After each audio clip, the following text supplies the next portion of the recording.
Today we are going to do Mythbusters Facebook Groups edition. So here are the three biggest myths about Facebook groups.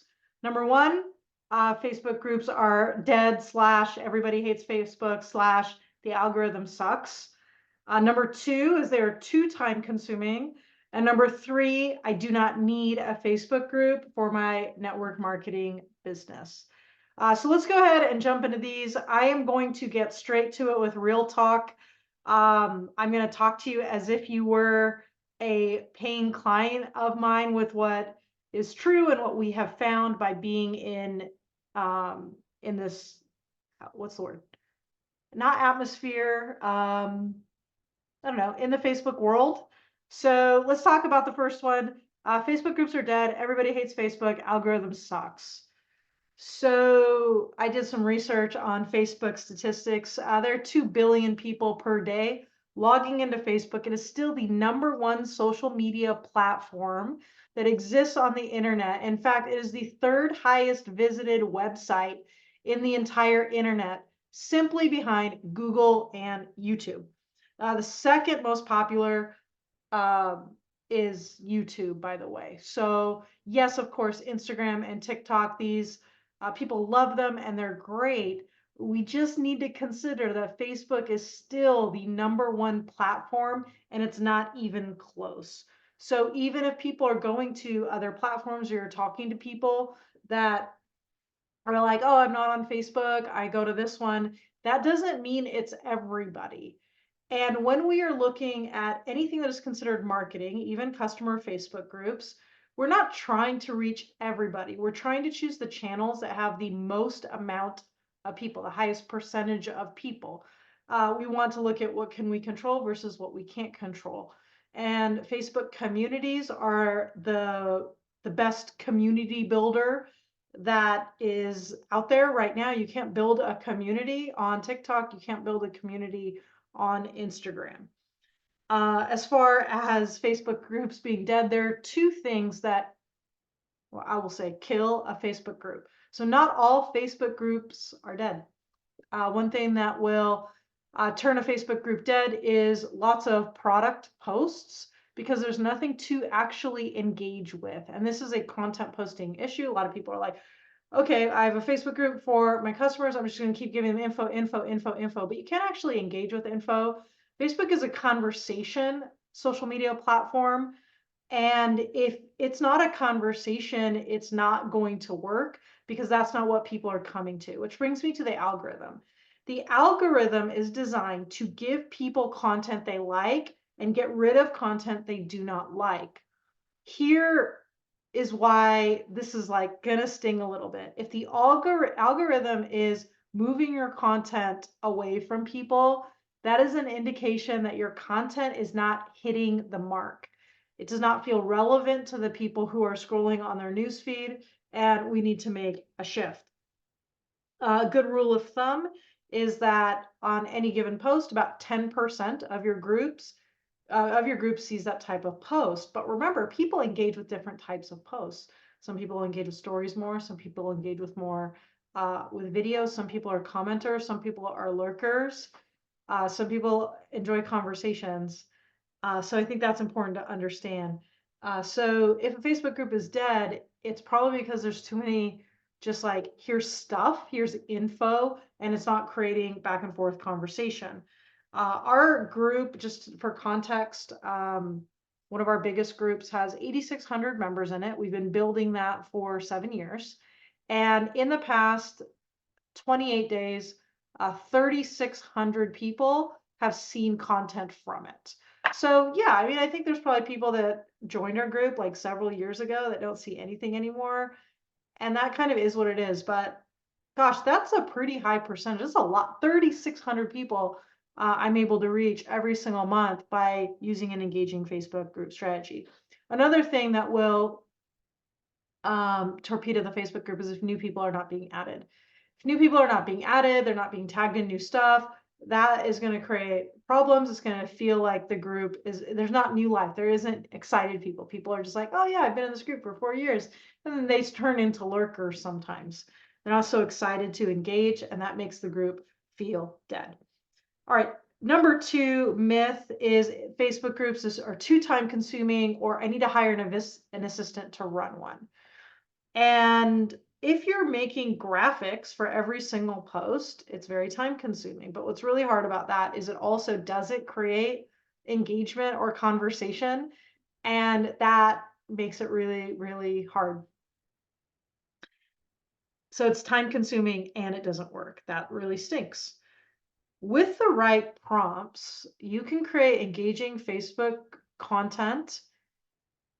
I think once you get the hang of it in under an hour a week, I think as you're starting 90 minutes, if you're an overthinker, probably there's like an hour of overthinking and 60-ish minutes of actual work. I don't think you can run a Facebook group in like 15 minutes a week or anything like that, because it's important that you show up.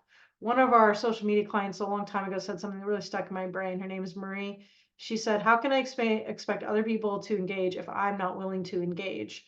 And I think that that is a really, really important concept. But you can repeat topics after 3 to 4 months. So if you create 10 to 12 topics, use our 5-post strategy for that. And then 3 to 4 months later, repeat topics that are popular and that people liked. It's going to be less content down the road, but it's still going to be helpful and engaging. And maybe every couple of weeks you hop in and do a 5-minute demo. Those are the things that really help with engagement, and they are not too time consuming. If you're feeling like, oh, it still just feels so time consuming, I think you can operate in 2-week cycle. So 1 topic for every 2 weeks instead of 1 topic every week. We do not have to go all or nothing on Facebook groups. They're still the best place to create community. Which leads me to the 3rd myth, I don't need one. And so this could be because your upline has one, or whatever other reasons that you have. And I'm here for the people that want to do well. So there are going to be different kinds of network marketers. One kind of network marketer is what I would call, and this isn't a disrespect to anything, I think you'll listen to this and you'll put yourself in one of 2 categories. And for sure there's, probably a spectrum. There's for sure a spectrum. Okay, so one would be on the follower side, where I am following my leader, I'm plugging into their systems, and I'm just kind of doing the best I can. My network marketing business is, a few priorities down, or in my business, I have other priorities that I'm working on. This customer care thing is not one of them. And so I'm going to plug into my uplines group, or I'm just gonna be like, whatever. The other type of network marketer is the person who sees themselves as a leader. And you have to see yourself as a leader before other people will see you as a leader for most instances. But the person who sees themselves as a leader is someone who's like, I'm going to do well at this. I'm going to make this my career. This is not just a hobby for me. I'm going to do well. And I'm going to go for higher income ranges. I'm going to go for full-time income. I'm going to go for $100,000 or more a month. Or a year. I'm going to go for 100,000 or more a month. And if you are that person, it is a requirement in network marketing that you are a community builder. For people that are like, I'll wait till I have a large team before I install this. Now you have a big team and now you're learning a new skill. What I have found is pretty much every leader, I cannot think of an exception, that I've worked with has started with a small, tiny community and been committed to building the community.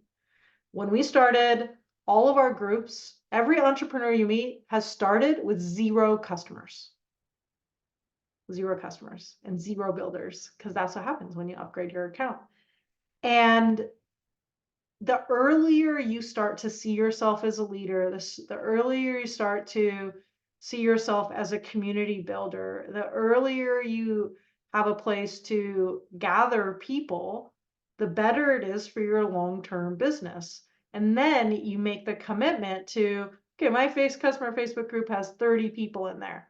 And so my commitment is to grow this. And so I'm going to enroll and I'm going to launch builders and I'm going to have them put their customers in there because they for the people that are not ready yet. And for the people that want to be leaders, they can do their own thing. But most of network marketers are not ready to be leaders, but you probably are, or you wouldn't be watching this video. And so what this does, this Facebook group is a tool that allows unlimited growth without worrying about whether or not you're getting the proper information to clients. When you pair it with email, it's just like an amazing tag team. And I just think it's really critical. I remember talking to one of my clients, the Pages, Brian and Robbie Page, and he said to me, this was a few years ago, he said, you know, this is all about community building. And what we need to figure out is how to build a virtual community, because this is how the world is. You want to build an in-person community, that's great. But I think it's going to be really tricky because they're going to be having people from all over the country or all over the world. And so this ability to build a virtual community, it's a skill that is necessary for today's network marketing leader, or really any entrepreneur. In fact, I am not a network marketer, but we are also engaged in community building online. And that is, for most entrepreneurs, that is something that is really, really important. So those are the 3 myths. Facebook groups are dead, too time consuming, don't need one. Hopefully I've been able to address a lot of your questions around this. If you have more questions, just go ahead and maybe put your questions in the comments. If they're in the comments, or if you're watching this in a place where there's comments, if you're watching this from an email, go back to the email, respond with questions you have. We're going to be having a workshop soon. And I'm going to make sure that whatever questions that people have, that we're able to have time for that in the workshop or after the workshop or whatever for those particular people. So I hope all this is helpful for you. I hope you have an amazing day, and I hope you are encouraged and inspired to build community in your business. Have a great day.